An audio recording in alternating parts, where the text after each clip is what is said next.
Welcome to my YouTube channel, Suren Sir, Knowledge of Physics. My dear student, today I would like to say something very important topic which is related to Standard 12 Physics subject. Chapter number 3, Current Electricity.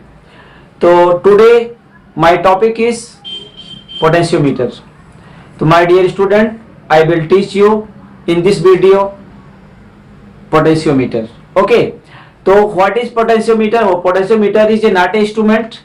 This is one type of the circuit, and this through we can get the EMF and we can get the internal resistance of the cell. So this instrument through this potentiometer through we can measure two things. What first we can compare the EMF of the two cells and we can determine the internal resistance of the cell. So first point I am written here, and circuit diagram you can see. This is the circuit diagram of the potentiometer, and in this topic we will teach you 2 points and we will get the formula also with help of the potentiometer. तो first point I will discuss, क्या करना है, comparison of EMF of two cells. ठीक है. और second point है determine, यहां लिखिए to compare, comparison to determine the internal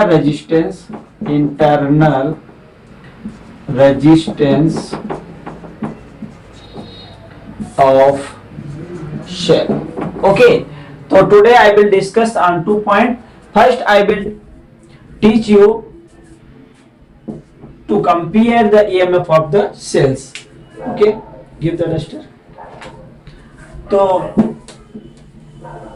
इस तरह से हम क्या गेट करेंगे कि पोटेंशियोमीटर और से हम वोल्टेज मेजर करते हैं, लेकिन हम वोल्ट मीटर से भी वोल्टेज मेजर करते हैं. तो हम वोल्ट मीटर क्यों नहीं यूज करते, पोटेंशियोमीटर क्यों यूज कर सकते हैं, कर रहे हैं. ठीक है. वोल्ट मीटर से हम करेक्ट वैल्यूज नहीं मेजर कर पाते हैं, जबकि पोटेंशियोमीटर से हम correct exact value we can get. So जहां पे एग्जैक्ट वैल्यूज हमें निकालना होता है, एकदम करेक्ट एक्यूरेट वैल्यू निकालना होता है, वहां पर हम पोटेंशियोमीटर का यूज करते हैं. और जहां पे बहुत एक्यूरेटी की जरूरत नहीं होती कि बहुत एक्यूरेट रहे, तो उसके लिए हम वोल्ट मीटर का यूज करते हैं. ठीक है. तो यहाँ पे हम सर्किट डायग्राम के माध्यम से हम कंपैरिजन करेंगे. क्या करना है, पहला पॉइंट है comparison of EMF of two cells. ठीक है. तो इस डायग्राम के थ्रू हम आपको बताना चाहेंगे. तो ये सर्किट डायग्राम है पोटेंशियोमीटर का, जिसमें 2 बैटरीज हैं. अब पहले पोटेंशियोमीटर क्या है, कहाँ है पोजीशन है, ये आप देख सकते हो. ए से लेकर के ये जो पोर्शन है सी तक, ये पोटेंशियोमीटर एक इंस्ट्रूमेंट है जो वुडन पे ये सर्किट डायग्राम बनाया गया. सर्किट क्या, इसमें वायर कनेक्ट किए गए हैं. तो ए से सी तक एक क्रॉस सेक्शन एरिया, मतलब इक्वल क्रॉस सेक्शन एरिया का वायर है, जो मैग्नेटाइन का हो सकता है, मैग्नाइन का या फिर कॉन्स्टेंटन का होता है. ठीक है. आप देख सकते हो ये वायर कितना है, 100 सेंटीमीटर है. यहां से भी ये वायर है, ये 100 सेंटीमीटर है. यहां से यहां तक 100 सेंटीमीटर है और यहां से यहां तक भी 100 सेंटीमीटर है. कहने का मतलब ए से सी के बीच की अगर वायर की लेंथ बताएं तो 400 सेंटीमीटर है, या फिर हम कह सकते हैं 4 मीटर. यहाँ पे कॉपर की जो है CS लिखा ना, कॉपर की स्ट्रिप है, ये भी CS लिखा नहीं आपको, तो इसको इसका मतलब है कॉपर स्ट्रिप्स, जिससे जो इस वायर को ज्वाइन कर रही है. यहाँ पे भी ज्वाइन किया गया है और यहाँ पे भी ज्वाइन किया गया है. तो इस तरह से एक वायर पूरा कंप्लीट सी तक है. अगर हम कहें कि ये पोटेंशियोमीटर पे ये वायर यहाँ पे फिक्स किया गया है और वहां पे मीटर स्केल भी लगाया गया है, आप देख सकते हो. अब यहाँ पे क्या करना है, we want to find the EMF with help of the potentiometer. तो यहाँ पे हमें EMF निकालना है, तो 2 सेल हमारे पास होनी चाहिए. तो यहाँ पे आप देख सकते हो कि हमने एक पॉइंट से 2 सेल को कनेक्ट किया है. यहाँ पे 2 वे की है, जो एक गैल्वेनोमीटर की एक टर्मिनल से जुड़ी है और दूसरा जॉकी के की से जुड़ी है, और इसको हम इसमें मूव कराएंगे वायर पे, और देखेंगे जहां पे नल पॉइंट होगा, नल मतलब नो डिफ्लेक्शन होगा, वो पॉइंट N1 होगा। और इसी तरह से 1 बाय 1 हम क्या करेंगे। और दूसरी साइड में आप देख सकते हो ए से हम पहले बैटरी को भी कनेक्ट किया है। आप देख सकते हैं कि ये बैटरी का टर्मिनल है, पॉजिटिव नेगेटिव, यहाँ पे रियोस्टेट है और की है, इससे कनेक्ट। तो रियोस्टेट से उसकी वोल्टेज को हम कम ज्यादा कर सकते हैं। तो यहाँ पे आप देख सकते हो कि करंट इधर जाएगी, यहाँ से ये करंट यहाँ फ्लो हो रही, मान लेते हैं करंट आई फ्लो हो रही है, तो इस तरह से यहाँ पे जाएगी गैल्वेमीटर, और यहाँ पे जब वायर को टच करेंगे तो सर्किट कंप्लीट हो जाती है। तो जिस पॉइंट पे हम गैल्वेमीटर के हेल्प से जिस पॉइंट पे नल पॉइंट मिलेगा वो N1 है। और अगर E2 के लिए अगर हम कहते हैं इसको कनेक्ट करेंगे तो E2 तो डिस्कनेक्ट है, और इसकी वैल्यू निकाल लेंगे। इसके बाद दूसरा जो है हम इसको इससे कनेक्ट करेंगे 2 और 3, मतलब E2 कनेक्ट हो जाएगा। तो नल पॉइंट कहां पे आएगा, E2 पे आएगा। कोई भी पॉइंट हो सकता है, फॉर एग्जांपल I2 हमने कहीं भी ले सकते हैं, लेकिन जब प्रैक्टिकली हम करते हैं तो उसकी जो वैल्यू जहां पे होती है वहां पे हम उसको लेना होता है। तो इस तरह से सर्किट डायग्राम के द्वारा हम अलग अलग इसके ईएमएफ को निकालेंगे, और किसके द्वारा निकालेंगे, किरचॉफ्स लॉ के द्वारा निकालेंगे। तो किरचॉफ्स लॉ हमें पता होना चाहिए। किरचॉफ फर्स्ट लॉ और सेकंड लॉ हमने प्रीवियस वीडियो में हमने आपको बताया है डिटेल में, और अगर आपको याद नहीं है तो एक बार फिर से रिवाइज कर लेना, फिर इस वीडियो को देखना, तो आपको एकदम क्लियर हो जाएगा। ठीक है, क्योंकि इसमें न्यूमेरिकल भी जो आएंगे, जो मैं देने वाला हूं इसके बाद वाले वीडियो में आएगा, तो उसमें भी किरचॉफ्स का नियम लागू होगा। ठीक है, तो अभी हम यहाँ सबसे पहले बताना ये चाहते हैं कि अगर हम कह रहे हैं कि यहाँ पे करंट फ्लो हो रही, तो आई करंट फ्लो हो रही है, और यहाँ से यहाँ की जो लेंथ है, मतलब ए से लेकर के जो ये लेंथ है N1 तक जो लेंथ है उसको मान लेते हैं, सपोज दैट ए N1 की लेंथ हम L1 मान लेते हैं, और ए N2 यहाँ से आप देखिए ये कनेक्टेड है, ऐसे वाला होगा, और ए N2 है, तो ए N2 की वैल्यू हम लेते हैं L2।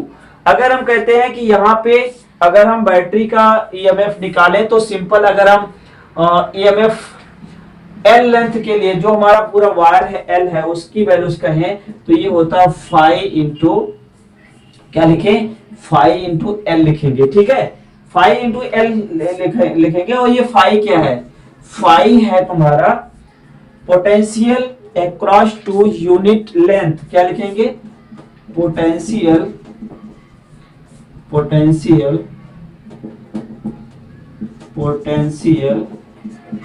across to unit length,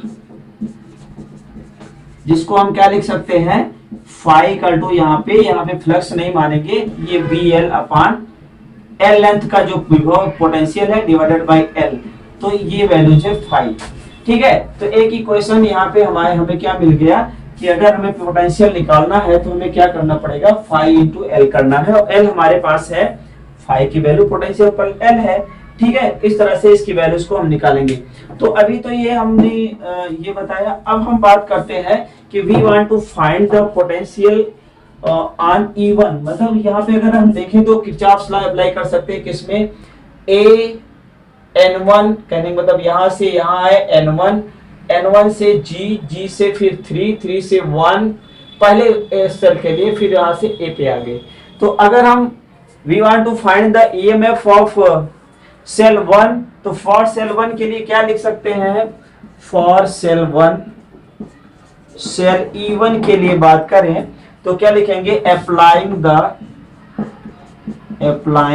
the Kirchhoff, कौन सा रूल लगाएंगे, किरचॉफ सेकंड लॉ। कौन सा लगाएंगे, Kirchhoff second law in loop. कौन सा होगा, इन लूप कौन सा लिखेंगे, अब देखो यहाँ पे A से N1 से G से 3 से 1 से E1, इसके बाद A, तो हमें लूप लिखना पड़ेगा। तो क्या लिखेंगे, A N1 से G पे पहुंचे, फिर 3 फिर 1 फिर E1 फिर A। ठीक है, तो इसमें हमें किरचॉफ्स का लॉ लगाना है, और हमें पता है करंट का डायरेक्शन इधर से है, तो इसकी वैल्यूज को हम आइडेंटिफाई कर पाएंगे। ठीक है, तो अब यहाँ से निकल रहे हैं यहाँ पे, तो करंट का डायरेक्शन इसके अपोजिट है, तो हम क्या लिखेंगे, 5 इंटू L1, और गैल्वेमीटर में जो N1 है, यहाँ पे ध्यान से देखना स्टूडेंट्स, तो जो N1 है, N1 कब आएगा, जब गैल्वेमीटर में करंट 0 होगी।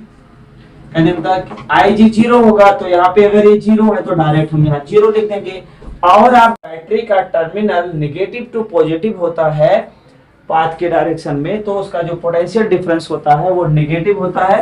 तो हम यहाँ लिखेंगे E1 या एप्सिलॉन, जो भी लिखो दोनों सही है, एप्सिलॉन 1 इक्वल टू 0। तो हम यहाँ पे एप्सिलॉन 1 की अगर वैल्यू कहें तो क्या हो जाएगा, 5L1। इसको हम इक्वेशन नंबर 1 लेते हैं तो इसको इक्वेशन नंबर 2 कह सकते हैं। इसी तरह से same way we will find the, क्या फाइंड करेंगे, we want to find the EMF। तो फॉर सेकंड सेल के लिए बात करते हैं, और ये सेल कुछ भी हो सकती है, लेक्लान से हो सकती है, डेनियल हो सकती है, ये उसके वोल्टेज पे डिपेंड करता है। अलग अलग भी सेल ले सकते हैं और सेम ले सकते हैं, लेकिन उसके जो पोटेंशियल है, वो वोल्टेज है, वो डिफरेंट होने चाहिए, ठीक है। तो for E1 for sale, E2 के लिए बात करें तो फिर लिखना पड़ेगा अप्लाइंग द, क्या ये अप्लाई कर रहे हो, किरचॉफ सेकंड लॉ, किरचॉफ्स, ये मिस्टेक मत करना क्योंकि इसमें किरचॉफ में CH है, फिर FF है, किरचॉफ सेकंड लॉ। और किसमें लूप कौन सा है, एल लूप, आपको ही बताना है लूप कौन सा ले रहे हो। देखो यहाँ पे हम ले रहे हैं यहां से यहाँ, यहाँ फिर यहाँ गए, फिर यहाँ पे N2। तो N2 की वैल्यू क्या है, N2 की वैल्यू क्या है, क्या लिया था, L2 लिया था ना अभी पहले, अपने लिखा देख लो वहां पे।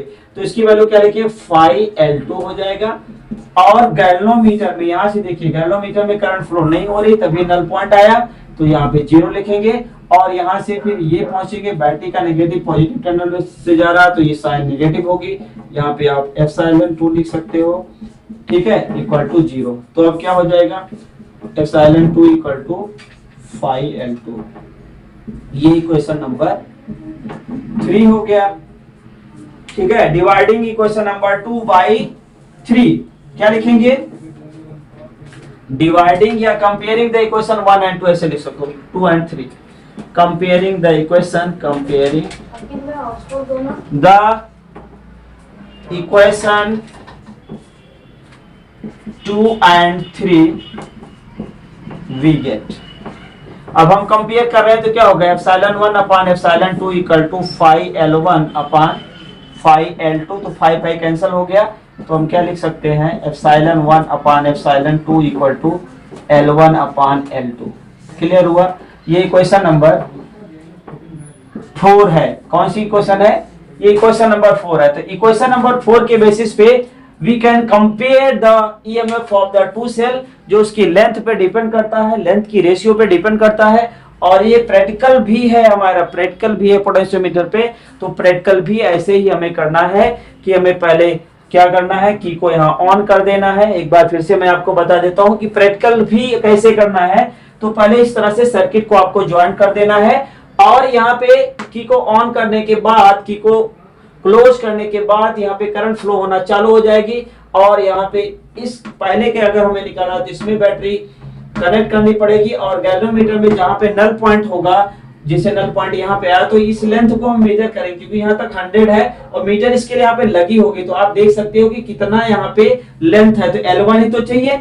तो इस फार्मूले के बेसिस पे we can find the value. इस तरह से जब सेकंड बैटरी को चाहिए तो इससे कनेक्ट कर देते हैं, L2 की वैल्यू मिल जाएगी, L1 L2 हमें मिल जाएगा।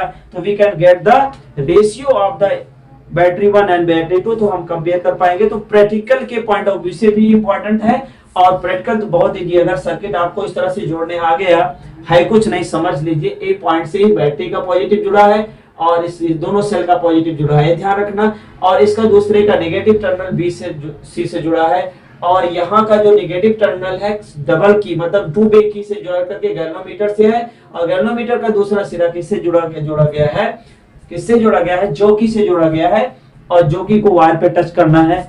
तो इस तरह से सर्किट डायग्राम है, ये क्लियर होना चाहिए। और प्रैक्टिकल बहुत इजी है, तो दोस्तों आप इसके प्रैक्टिकल को भी कर लोगे, ठीक है। तो इस तरह से आप इस फार्मूले के बेसिस पे हम डिफरेंस भी, practical knowledge we can get, we can compare the EMF of the two sales.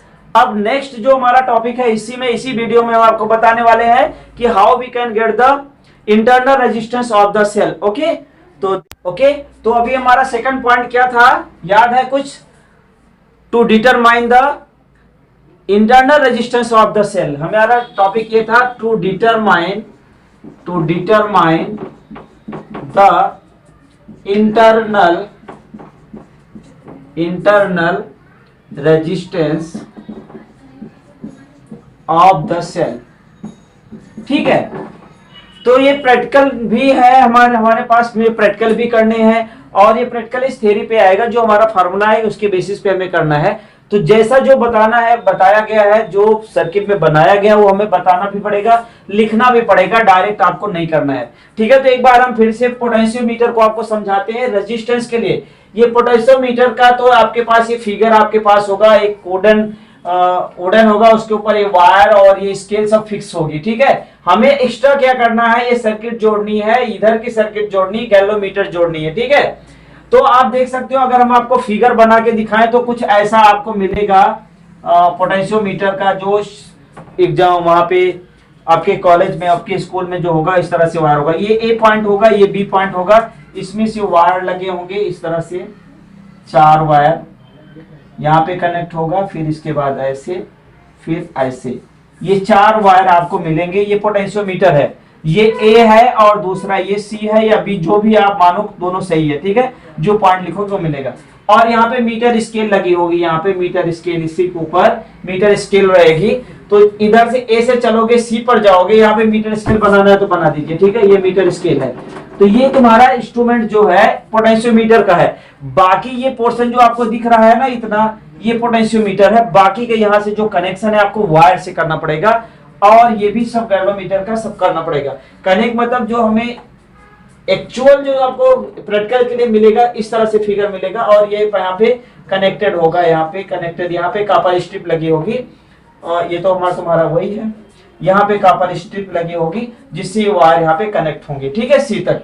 तो ये हमारे पास ये फिगर है, यहाँ तक क्लियर हुआ? ये एक्चुअल आपको प्रैक्टिकल के लिए इस तरह का पोटेंशियोमीटर मिलेगा, बाकी सब कुछ आपको सर्किट जोड़नी पड़ेगी। अब ये तो आपको क्लियर हो गया, ये बनाने की जरूरत नहीं है। हमें क्या बताना है, इंटरनल रेजिस्टेंस निकालना है। तो ये पोटेंशियोमीटर है, पूरी सर्किट जुड़ी है। अब यहाँ पे क्या करना है कि इसका जो पॉजिटिव टर्मिनल है, बैटरी का, इससे कनेक्ट करेंगे, रेजिस्टेट करेंगे, यहाँ पे K1 लगाएंगे और सी से कनेक्ट कर देंगे। तो ये पाथ पूरा कंप्लीट हो गया। अब इसमें करंट फ्लो होना चालू हो जाएगी। तो पहले हमें क्या करना है कि हमें जब K1 को ऑन कर देना है, क्या करना है, K1 कुंजी को ऑन करना है, की को हमें ऑन करना है, तो यहां से करंट फ्लो होना चालू हो जाएगी। अब अगर यहाँ पे ये क्लोज नहीं है, ओपन है, जब इसमें पॉइंट कर देते हो तो ओपन रहता है, वो क्लोज हो जाता है, बाकी ओपन, तो यहां से सर्किट नहीं जाएगी, तो यहां से करंट जाएगा और यहाँ गैल्वेमीटर में पहुंचेगा। ठीक है, गैल्वेमीटर के द्वारा जॉकी जुड़ी हुई है, तो जॉकी जो जुड़ी हुई है, तो ये कहाँ, यहाँ करंट आएगा, और इस पे आपको रोटेट जॉकी के द्वारा क्या करना पड़ेगा, यहां से लेके ऐसे मूव कराना पड़ेगा। जहां पे गैल्वेमीटर में नल पॉइंट मिलेगा, तो ये नल पॉइंट N1 यहाँ पे मिलता है। तो वो जो N1 की वैल्यू है, इसको हम क्या लेंगे, L1। क्या लेंगे, L1। कहने का मतलब जहां पे नल पॉइंट है, AN1 की जो वैल्यूज है, उसको हमें L1 लेना है। क्या लेना है, समझ में आ रहा है ना कुछ? इसके बाद क्या करना है, जो हमारा पोटेंशियल है, अगर हम पोटेंशियल की बात करें तो पोटेंशियल की वैल्यू क्या आएगी, एप्सिलॉन क्या करेंगे, एप्सिलॉन की वैल्यू क्या हो जाएगी, ये फाई L1 हम लिख सकते हैं, फाई L1। ठीक है, या ये क्लियर हुआ कि जो पोटेंशियल डिफरेंस है कहां पे, N1 पे आ रहा है, और N1 की वैल्यू क्या है, L1 है, और उसको मल्टीप्लाई किससे करेंगे, फाई से, और फाई की वैल्यू क्या है, potential across to the unit length के लिए ये फाई है। तो ये वैल्यू आ जाएगी पहले के लिए। सेकंड के लिए क्या आएगा, अगर हम यहाँ पे इस की को ऑन कर देते हैं, K2 को हम क्या करेंगे, ऑन कर देंगे। जब K2 को ऑन करेंगे तो ये रेजिस्टेंस बॉक्स से होकर के दोनों से करंट फ्लो होगा, और यहाँ पे क्या होगा, इसके जो वैल्यू जो पॉइंट है गैल्वेमीटर का, जो IG जहाँ पे 0 होगा, वो पॉइंट N2 पे मिलेगा, क्योंकि यहाँ पे ऐसे रोटेट करेंगे, मूव कराएंगे, तो N2 पे ही नल पॉइंट मिल जाएगा। तो N2 की वैल्यू क्या होगी, यहां से यहां तक की लेंथ क्या है, L2 है। मान लेते हैं AN2, इसकी लेंथ क्या है, L2 है। तो अब क्या लिखेंगे, जो यहाँ टर्मिनल पे जो वोल्टेज आ रही है, अब इसकी वैल्यू क्या हो जाएगी, जो पोटेंशियल है टोटल क्या होगा 5L2 आ जाएगा। तो इस तरह से ये क्वेश्चन नंबर हमने कहाँ तक निकाला था, क्वेश्चन नंबर 3 था। ये क्वेश्चन नंबर क्या है, नहीं 3 नहीं था, 4 हाँ 3 4 2 3 हाँ 4। तो ये कौन सा आएगा, ये 5 होगा क्योंकि 4 हो गया। ये इसको हम क्या लेंगे 6 इक्वेशन है। कौन सी इक्वेशन है, 6 इक्वेशन है। तो हमारे पास 2 इक्वेशन आ गई। लेकिन आप देख सकते हो कि हमने ओम्स के लॉ से हमने क्या पढ़ा था कि जब ओम्स के लॉ के द्वारा अगर हम टर्मिनल वोल्टेज की वैल्यू पढ़ी थी तो V = IR था। लेकिन अगर एप्सिलॉन नॉन की बात करें, अगर हम पोटेंशियल निकाल रहे हैं तो इसमें 2 चीजें आएंगी। यहाँ पे इंटरनल रेजिस्टेंस और जो हमारा रेजिस्टेंस यहाँ पे लगाया गया है R, दोनों का एडिशन होगा। ठीक है, तो अगर हम इन दोनों को अगर हम रेशियो लेते हैं तो क्या वैल्यू जाएगी, V = IR होता है जो टर्मिनल वोल्टेज को बता रहा है। एप्सिलॉन की वैल्यू अगर हम निकालते हैं बैटरी के ईएमएफ को तो I × R+R इंटरनल रेजिस्टेंस और ये रेजिस्टेंस बॉक्स का जो रेजिस्टेंस है वो दोनों इंक्लूड होके आएगा। तो हम क्या लिख पाएंगे, इसको रफ करें, लिख लिया आप लोगों ने। ओके, अगर इन दोनों को हम डिवाइड करते हैं तो क्या आता है, तो पहले तो हम इसका रेशियो ले लेते हैं। कंपेयरिंग इक्वेशन कौन सी, 5 और 6। इसके बाद इसकी वैल्यूज को हम लिखेंगे। कंपेयरिंग द इक्वेशन कौन से 5 और 6। ठीक है, वी गेट, तो क्या मिल रहा है, मिलेगा हमें ε/b = 5L1/5L2। तो इससे ये कैंसिल हो गया। ठीक है, तो क्या हो जाएगा ε/b = L1/L2। ये क्वेश्चन नंबर 7 होगी। ठीक है, till here you have no problem. ठीक है, अगर हम बात करते हैं कि अगर टर्मिनल वोल्टेज की बात करें तो हमने ये पढ़ा था V = IR। ओके, पढ़ा था ना, ठीक है, ओम्स ने बताया था। चलिए अब ईएमएफ के लिए आपने ये पढ़ा था I × R × R क्या है, इंटरनल रेजिस्टेंस है। R जो हमने रेजिस्टेंस यहाँ पे ऐड किया है, तो ये फार्मूला था। अगर इनका रेशियो लेते हैं तो क्या होगा, take ratio E/B = I R+R/IR। तो ये कैंसिल हो जाएगा। तो एक इक्वेशन ये आ जाएगी हमारे पास है, क्या लिख सकते हैं, ε/b = R × r/R। ठीक है, ये इक्वेशन हो गई। ये इक्वेशन नंबर 8 मान लेते हैं। अब देखिए इक्वेशन नंबर 8 और 7 को अगर कंपेयर करें तो क्या वैल्यू आएगी, कंपेयर इट। हमें निकालना है R, तो कंपेयरिंग इक्वेशन नंबर 8 और 7 तो क्या हो जाएगा, इसके जगह पे क्या आ जाएगा R + r/R। ठीक है, कितना लिख लिया, हैव यू रिटन, बोलिए ना यस नो, कुछ तो बोलो। ठीक है, लिख लिया, वेरी गुड। तो हम इसको रफ करते हैं। अब यहाँ कंपेयर करेंगे, कौन सी इक्वेशन है, कंपेयरिंग द इक्वेशन 8 और 7 और 8। कंपेयरिंग द इक्वेशन 7 और 8 वी गेट। तो क्या मिलेगा हमें, जहां पे पुटिंग द वैल्यू कहोगे तभी सब्स्टिट्यूटिंग द वैल्यू, कुछ भी कहो, जो भी लिखना आप लिख सकते हो। तो जहां पे E और B है तो यहाँ पे है, तो इसकी जगह पे क्या लिखोगे, बोलो बोलो, R/R/R। वेरी गुड, और ये L1/L2। Very good. अब क्या करेंगे हम, अब इसको क्या करेंगे, ब्रैकेट को ओपन करेंगे। रफ कर दे इसको, चलो ऊपर का रफ कर देते हैं, नीचे का रहने देते हैं। ठीक है, अब ये आपके पास सामने है। इस इक्वेशन को आगे बढ़ाते हैं तो ये हो जाएगा R/R + r/R = L1/L2। ओके, यहां तक कोई डाउट नहीं। अब इसको रफ कर दें, इसको R/R इसको लिख दिया। अब क्या करें, कैंसिल हो रहा है, R से R कैंसिल हो गया। यहाँ 1 जरूर लिखिए, नहीं तो 0 कर दोगे आप लोग, कोई भरोसा नहीं है। L1/L2। अब क्या करें, 1 को उस साइड ले जाए तो R/R = L1/L2 - 1। ठीक है, तो स्मॉल r क्या होगा, स्मॉल r क्या है, हाँ, internal resistance L1 L2 minus 1। दोस्तों ये जो हमारी क्वेश्चन नंबर 9 मिली हमें, यही हमारा इंटरनल रेजिस्टेंस फाइंड आउट करने का बेस्ट तरीका है। और इसका प्रैक्टिकल भी है, प्रैक्टिकल नंबर 3 या 4 होगा, ठीक है, 12th में ही है, कंफ्यूजन मत हो, आपके कोर्स में ही है, ठीक है। तो यहाँ पे इस फार्मूले को यूज करके आपको क्या करना है, इंटरनल रेजिस्टेंस की वैल्यू निकालनी है। तो एक बैटरी लेना है, चाहे लेक्लान से लो या डेनियल लो, कोई भी लो, सर्किट आपके सामने है। पहले आपको K1 को क्लोज करना है तो N1 कंसीडर करना है। N1 का मतलब क्या होगा, एक कौन सी वैल्यू आएगी, L1 की वैल्यू आएगी। और इसके बाद K2 को अगर हम क्लोज करेंगे, मतलब सर्किट को जोड़ेंगे, तो हमें N2 आएगी और N2 की वैल्यू L2 होती है। कहने का मतलब हमारे पास ये L1 भी आ गया और L2 भी आ गई, और जो हम यहाँ पे रेजिस्टेंस यूज कर रहे हैं वो भी हमारे पास होगा। तो हम इंटरनल रेजिस्टेंस की वैल्यू हम निकाल पाएंगे। तो दोस्तों इस तरह से प्रैक्टिकल वैल्यूज भी इंपॉर्टेंट है, और ये सर्किट डायग्राम आपका क्लियर होता है तो आपके दो चीजें क्लियर होती हैं। एक तो आप प्रैक्टिकल भी कर पाओगे, वैल्यू भी फाइंड आउट कर लोगे, दूसरी थियरी भी आप लिख लोगे, ठीक है। कहने का मतलब थियरी में भी इंपॉर्टेंट है और प्रैक्टिकल में भी इंपॉर्टेंट है। तो इसमें हमने दो प्रैक्टिकल बताए पोटेंशियोमीटर के, एक है कंपेयर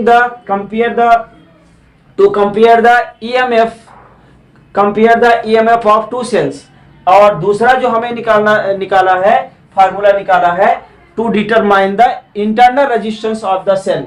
ओके, तो यहां तक आप करोगे तो बोर्ड में जो क्वेश्चन आते हैं 4 मार्क का आता है, इसमें का आप कर पाओगे, ठीक है। तो आई थिंक आपने लोगों ने समझ में आ गया होगा। तो have you written? Okay, thank you.